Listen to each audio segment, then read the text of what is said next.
what they don't do well. And one thing that's kind of a rule for LBC is like, you don't give feedback. You don't say, don't do that ever. That's not the way you correct.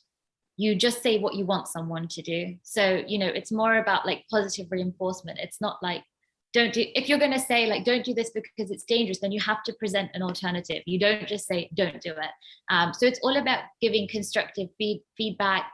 And I'm really big on like asking permission before you touch and correct someone. So all these things which might seem a bit pedantic and too bureaucratic, I think they start to cultivate an environment where the underlying value is that the people that walk through your door are competent and capable. They're the authority of their own body. They know what they can do. They know what they can't do. If they don't want to do an exercise and they opt to sit out, they don't have to disclose. They just do it. If they have to leave after bar, that's fine. And so when people intrinsically feel that you view them in that way, they can't help but step up to the plate. Yeah. Yeah, they can't help but feel that way. And that's the thing.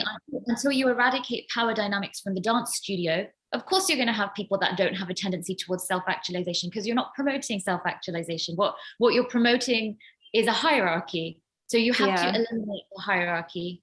And making people proactive in what we teach is another really important part of that. It's community-led.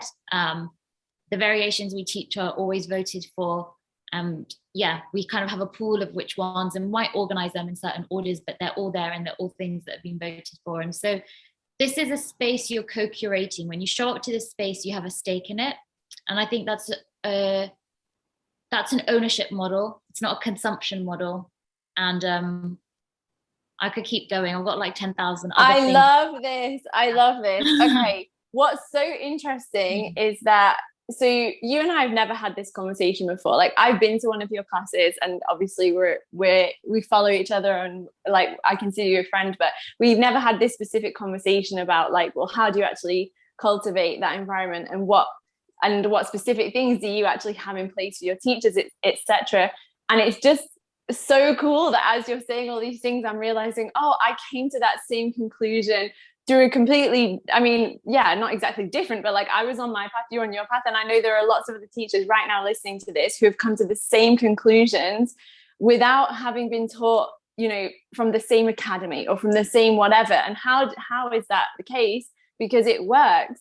Because when you start to implement these things and you see what happens, these things work. And I think that's the beauty of this, I guess, like movement to step away from what was prescribed by certain institutions and academies of like exactly how dance should be taught, and more specifically ballet, and actually integrating these wider concepts that exist outside of dance completely. Like a lot of what you've just described there are concepts from outside of dance, but bringing them into dance and seeing how that completely transforms the dance studio like environment and things. And I just want to say, like, I think it's beautiful that you set it up like that. For me, I did not always teach like that, and I had to give myself permission to kind of like, when I started to realize the other way that I had to do things, I had to forgive myself a little bit from having done things in a way. And I want to just emphasize this now for people who might be listening, who are like, oh, well, I still do feel safer when I'm in the top rank of my hierarchy in my class. Like, that makes me feel safe as a teacher.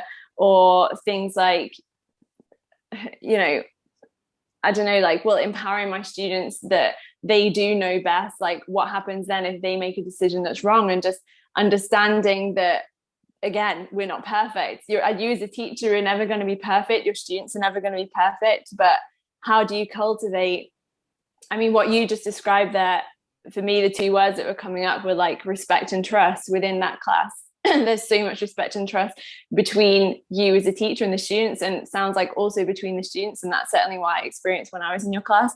But that's so much more empowering, and also that as a teacher, that gives you a lot more freedom and creativity, because you're not always trying to top down control everything that's going on in your classroom. You can't.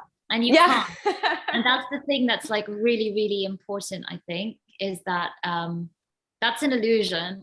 And And also it's like, so like a bit more context, like around this. I obviously had a background, well, not obviously, I haven't mentioned it, had a background in inclusive dance. So these are principles that are embedded in inclusive dance programs. So I worked for a few different inclusive dance organizations. First, because I was so passionate about people having access to dance from, you know, all walks of life and all abilities. And then I programmed and produced with Dance West, which is a really great organization in West London, and supported a lot of their inclusive dance initiatives and a lot of their initiatives for people who are like over the age of 55 or 60. So I had this kind of background that was conducive to understanding, you know, how do you cultivate an environment that doesn't just tolerate, but celebrates diversity and actually sees the intrinsic value in people who have different experiences and different understandings.